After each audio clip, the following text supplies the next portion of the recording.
Después de la misteriosa desaparición del cuerpo de Moisés y la batalla celeste entre Miguel y Satanás, la historia de Israel vivió un segundo día que nadie olvidaría. Al amanecer, el campamento despertó con un silencio desconcertante.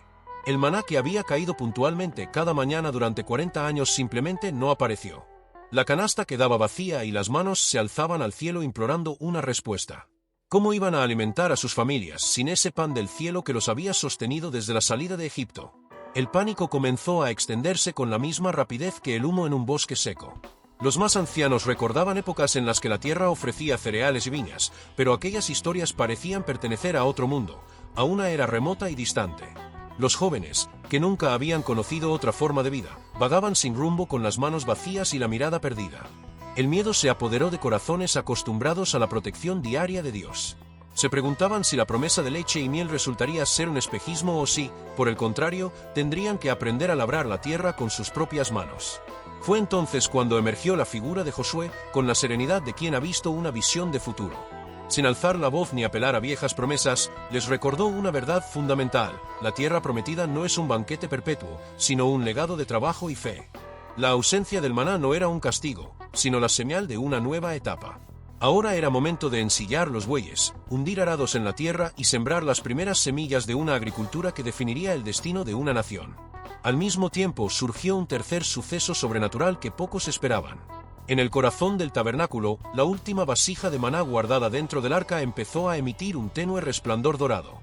Nadie entendía por qué aquel relicario que dormía en la penumbra cobraba vida de nuevo. Con gesto solemne, los sacerdotes abrieron la tapa y una brisa suave pero poderosa inundó el lugar. El aroma de la divinidad se hizo palpable. Aquella luz no era para devolver el maná a las canastas, sino para recordarles que la dependencia ciega de los milagros debía transformarse en gratitud activa por los dones cotidianos. La luz se extinguió tan rápido como había aparecido, dejando tras de sí un murmullo de inspiración. Los hijos de Israel comprendieron que el maná encerrado en el arca no era para consumo, sino para memoria. Debían llevar consigo la certeza de que lo extraordinario ya había cumplido su misión y que el testimonio de aquel regalo diario era la fuerza interior que los impulsaría a aprender el arte de cultivar. Así, la fe dejó de ser vertical y pasó a brotar horizontalmente, alimentada por el esfuerzo compartido. No obstante, al caer la tarde, la intranquilidad regresó con renovada fuerza. Una cuarta señal confundió a todos. Las aguas del Mar Rojo, que habían contemplado su huida de Egipto, comenzaron a murmurar de nuevo. No se abrió un camino ni se produjeron oleajes invitantes, pero sí se sintió en la brisa marina un susurro antiguo, casi olvidado. Era como si el mar, guardián de sus más grandes milagros, quisiera hablar sin palabras. Los pescadores, acostumbrados a lanzar redes y traer peces, sintieron un escalofrío en las espaldas, como si el océano les revelara un secreto. Aquella voz acuática invitaba a la reflexión: el poder de Dios no solo actúa en lo visible, sino también en lo insondable. La quinta manifestación sobrenatural se hizo evidente al caer la noche. Cuando la luna se posó en lo alto del firmamento, el campamento entero fue iluminado por una luz plateada que no provenía del cielo, sino del desierto mismo. Las rocas reflejaban un resplandor etéreo, y sombras danzantes creaban figuras imposibles que parecían moverse con vida propia. Algunos creyeron ver los perfiles de los patriarcas y profetas que habían antecedido a Moisés. Otros aseguraron escuchar murmuraciones de antiguas generaciones recordando sus luchas y sus victorias. Era como si la tierra, testigo mudo de tantas historias, quisiera roquear entre el pasado y el presente para mostrarles la continuidad divinal. Frente a aquel espectáculo, el pueblo experimentó un momento de comunión más allá de la comprensión racional. El temor cedió paso a la reverencia. Cada uno sintió que formaba parte de un relato más vasto que su propia existencia. El eco de las voces del desierto les recordó que no estaban solos. Sus antepasados, sus hermanos caídos, y aquellos hombres y mujeres que habían construido la fe a través del sacrificio, seguían vivos en el latido de la promesa. Al concluir aquella noche mágica, Josué convocó un consejo improvisado junto al altar central. Hombres y mujeres de todas las edades, sacerdotes, ancianos y jóvenes se acercaron en silencio. Sin grandes discursos, él propuso algo tan sencillo como radical: reconvertir la reverencia ante lo sobrenatural en gestos concretos de solidaridad. Cada familia debía abrir su tiesto de trigo compartido, cada campesino ofrecer una parte de su futura cosecha, y cada anciano impartir sus enseñanzas a los más jóvenes para que la sabiduría no quedara atrapada en crónicas muertas. Así nació una práctica inédita: el trueque de bendiciones. No era un intercambio comercial al uso, sino un pacto de convivencia. Aquella semilla de fraternidad germinaría en un sistema de redistribución que evitaría la escasez y cimentaría la unidad entre las tribus. El maná diario se había extinguido, pero un maná simbólico cobraba vida en el compromiso mutuo. En los días siguientes ocurrió un sexto acontecimiento inesperado. El tabernáculo, antes guardián silencioso de la presencia divina, pareció expandirse en su influencia. Más allá de servir como santuario, se convirtió en la sede de decisiones colectivas. El Urim y el Tumim, esas piedras misteriosas que ofrecían respuestas binarias, dejaron de ser el único medio de consulta. Se impulsó un consejo mayor, integrado por representantes de cada tribu, que comenzó a deliberar sobre asuntos de guerra, agronomía, sanidad y cultura. Fue el germen de un gobierno colegiado, donde la voluntad de Dios se traducía en la sabiduría compartida de la comunidad. Aquel consejo se reunía bajo un cielo cambiante, testigo de tormentas y diálogos sin fin. A veces los oráculos de Urim y Tumim dictaban un sí o un no que resolvía una duda puntual, pero la verdadera transformación radicó en el debate. Discutir ya no era un acto de rebeldía, sino de madurez. Cada voz aportaba una perspectiva única, la de los guerreros, la de los sembradores, la de los sacerdotes y la de los artesanos. Incluso los niños, con preguntas espontáneas, encendían la chispa de nuevas soluciones. El séptimo episodio sobrenatural se manifestó cuando un mensajero llegó desde lejos con noticias asombrosas. Hombres que habían explorado las colinas vecinas trajeron noticias de una lluvia de granizo mezclada con fuego. No era un fenómeno meteorológico común, sino un torrente celestial que había arrasado cultivos idóneos para los enemigos y salvado las cosechas de Israel gracias a la barrera protectora que se formó alrededor del campamento. El suceso se interpretó como un escudo divino en favor de aquellos que habían respondido al llamado de la responsabilidad comunitaria. La octava señal llegó en forma de sanidad. Mientras unos pocos enfermos languidecían tras la partida del gran líder, el campamento entero presenció la curación milagrosa de un anciano que llevaba años postrado con una dolencia incurable. Una brisa tersa, procedente de la tienda de reunión, acarició su frente y, sin un suspiro de dolor, recuperó la movilidad. Este hecho reavivó la certeza de que, aunque el mediador principal ya no hablase directamente con Dios, la presencia divina seguía habitando la voluntad colectiva de un pueblo comprometido. Finalmente, en el noveno amanecer tras la muerte de Moisés, el pueblo se congregó para celebrar una asamblea solemne. Todas las señales habían culminado en un despertar espiritual y social sin precedentes. Aquella reunión no tuvo altares adicionales ni manifestaciones extravagantes. Fue un acto sobrio de reconocimiento mutuo y de juramento a la nueva etapa. Cada tribu selló con su palabra un pacto donde se establecían los deberes hacia Dios y hacia los hermanos. En ese instante, la ausencia de Moisés ya no era un abismo de terror, sino un trampolín hacia la madurez. El modelo de dependencia infantil murió para dar paso al reino de la corresponsabilidad. Israel aprendió a hablar con Dios en el silencio del trabajo cotidiano, en la deliberación compartida y en la solidaridad palpable. El gran pastor se había ido, pero su legado trascendía su propia voz, se había convertido en ley viva, escrita no solo en tablas y pergaminos, sino en el corazón valiente de un pueblo que supo renacer. Al despuntar el 10º día desde la partida de Moisés, un aire de expectación recorría el campamento. Cada rincón del desierto parecía contener un suspiro colectivo, como si la misma arena aguardara ansiosa la siguiente página de la historia divina.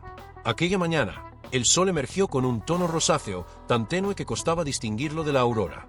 Fue entonces cuando el vigía situado en la colina más alta divisó en lontananza columnas de polvo que avanzaban desde el sur. Era una caravana de figuras montadas en camellos y mulas, vestidas de lino blanco y oro. Venían portando estandartes con símbolos desconocidos, una mezcla de lunas crecientes y estrellas radiales. El murmullo se desató con fuerza. ¿Son amigos o conquistadores? ¿Envío de aliados divinos o preludio de guerra?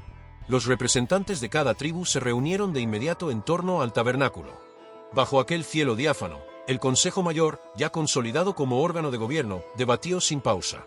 Algunos, recordando la lluvia de granizo y fuego, consideraron que esas señales apuntaban a un mensaje oculto. Otros, más precavidos, temían un ejército extranjero. Finalmente, se decidió enviar una delegación compuesta por guerreros, sacerdotes y sabios agricultores para recibir a los recién llegados y ofrecerles hospitalidad si sus intenciones eran pacíficas. Cuando la caravana alcanzó el campamento, los extraños descendieron con paso elegante y reverente. Sus ropas, bordadas con hilos de plata, reflejaban destellos como si llevaran la misma luz de la luna en el tejido. Al pisar la tierra de Israel, clavaron estacas ornamentales que desprendían un suave canto metálico, un eco hipnótico que invocaba la memoria de antiguas melodías sagradas. Nadie osó irrumpir, el silencio se adueñó por completo del lugar. El líder de aquella comitiva era un hombre alto, de rasgos angulosos y cabellera plateada. Portaba una vara de bronce rematada por una piedra luminosa que pulsaba con un fulgor intermitente. Se presentó como Ismael ben Selah, mensajero de un pueblo oculto tras las montañas de Seir.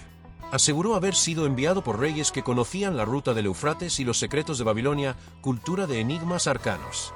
Pero su verdadero propósito, declaró, era compartir el conocimiento de la Biblioteca de la Medianoche, un compendio de textos que contenía revelaciones sobre el origen del maná, la naturaleza de los cisnes celestiales, y el lazo profundo entre los ángeles y el hombre.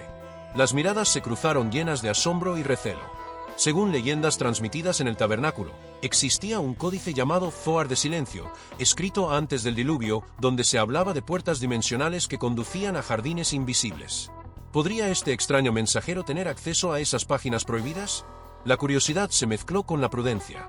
Josué, desde su posición como guía espiritual y político, levantó la mano en señal de paz y solicitó un día para deliberar con el consejo. Ismael aceptó sin vacilar, aunque su mirada portaba un destello inescrutable.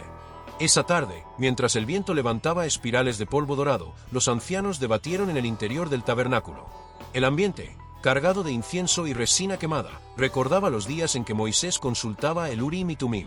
Sin embargo, ahora las decisiones provenían del intercambio de argumentos y la inteligencia colectiva. Se discutió el riesgo de introducir enseñanzas que pudieran desviar la fe hacia supersticiones exóticas. Pero también se ponderó la posibilidad de profundizar en el conocimiento de las maravillas creadas por Dios, pues el que se acerca a la verdad sin temor no se aparta del camino del Señor. Al caer la noche, un emisario con un cuerno de carnero anunció la resolución. Se permitiría a Ismael compartir 4 pergaminos de su biblioteca de la medianoche, siempre y cuando los sacerdotes supervisaran la lectura y tradujeran el mensaje de forma que reforzara la confianza en la soberanía divina. El pacto fue sellado con el soplo ritual de 4 luces, roja, azul, verde y violeta, cada una representando una rama de sabiduría, física, metafísica, ética y escatológica. Así, los forasteros extendieron su campamento junto al tabernáculo, y los pergaminos descansaron sobre atriles tallados en cedro. La primera lectura se centró en el origen del alimento celestial. En tinta dorada, las palabras narraban que el maná no era un don estático, sino un ser vivo que respiraba al compás de los corazones justos. Cada molécula, escribían los antiguos, respondía a la vibración del agradecimiento humano. El manuscrito sugería prácticas de entonación, cánticos y plegarias que, al sintonizar la frecuencia del maná, permitían transformar el grano en distintas formas de sustento, harina, vino o aceite, según la necesidad. El experimento fue aprobado y, al día siguiente, algunas familias lograron extraer aceite dorado de un puñado de maná, confirmando la sabiduría oculta en el texto. La segunda enseñanza abordaba la geografía de los ángeles caídos. Los ilustradores babélicos describían abismos y puertas que conectaban el mundo terrenal con planos donde residían seres de luz y de sombra. La lectura provocó inquietud, hasta donde estaba permitido mirar. Los sacerdotes trazaron un diagrama en arena, un octágono concéntrico, que señalaba límites seguros. Aquellos que cruzaran la línea externa, dictaron, se expondrían a visiones perturbadoras. Aún así, unos pocos jóvenes, llenos de fervor investigador, decidieron acompañar a Ismael en un viaje simbólico al pie de los montes de Seir, con la promesa de regresar con testimonios de ángeles vigilantes y espíritus custodios. La tercera pieza, el oráculo de las estrellas blandas, abría puertas a un sistema de signos astrológicos divinos. No se trataba de augurios del destino, sino de mapas que indicaban cuando el cosmos se alineaba para favorecer la siembra, la curación o la resolución de conflictos.